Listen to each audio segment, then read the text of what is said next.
दुनिया में मोहब्बत कैसन होता हो, उजड़ल जाता प्रेम के अब तक होता हो।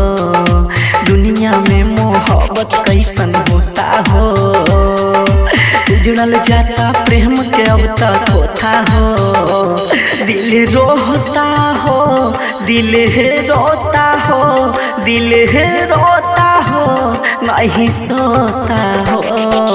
दुनिया में मोहब्बत कैसन होता हो, उजड़ल जाता प्रेम के अब तक होता हो।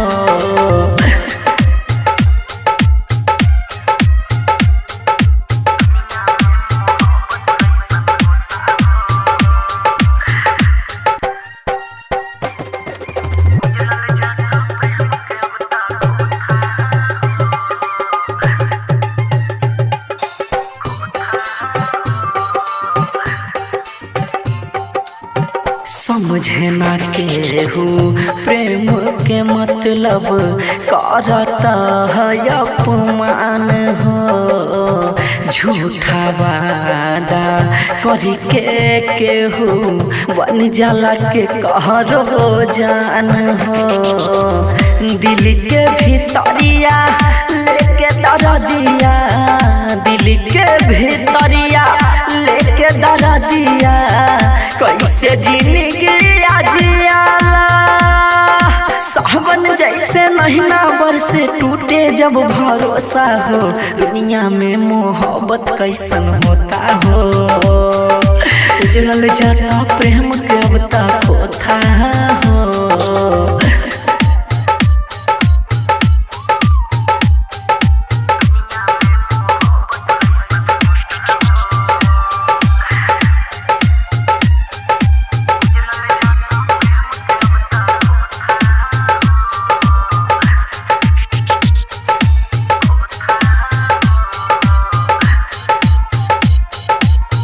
करता खेला लेके सहारा, देखा सभे प्यार के। नाजुक दिलवा बन गइल बा सौदाया बाजार के।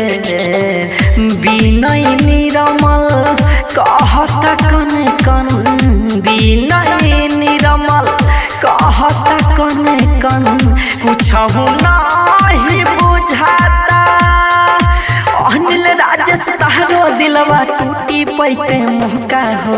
दुनिया में मोहब्बत कैसन होता हो, उजड़ल जाता प्रेम के अब तक होता हो।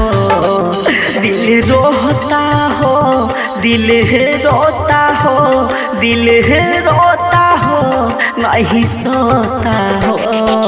दुनिया में मोहब्बत कैसन होता हो, उजड़ल जाता प्रेम के अब तक होता हो। Presented by RLA Recording Studio। दुनिया में मोहब्बत कैसन होता हो, उजड़ल जाता प्रेम के अब तक होता हो।